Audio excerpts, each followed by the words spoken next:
Morning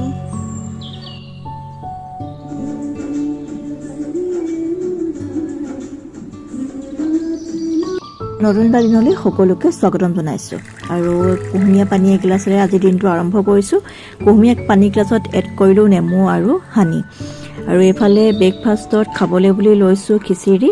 ছোৱালীজনীলৈ ৰাতিপুৱা বনোৱা ভাত আৰু দালি আছিলে, তাকে অকণমান ৰহন সানি খিচিৰি বনাই দিলোঁ। খিচিৰি খাই মেলি বুধবাৰৰ বজাৰলৈ বুলি ওলাই আহিলোঁ। আৰু এইফালে আহি বজাৰৰ পৰা আনিলোঁ কল আৰু ঢেকীয়া, সৰু মাছ। ঢেকীয়াখিনি দুপৰীয়া সাঁজত বনাবলৈ বুলি কাটি কুটি ঠিক কৰি লৈছোঁ। আৰু এইফালে কাটি ল'লোঁ আলুখিনি।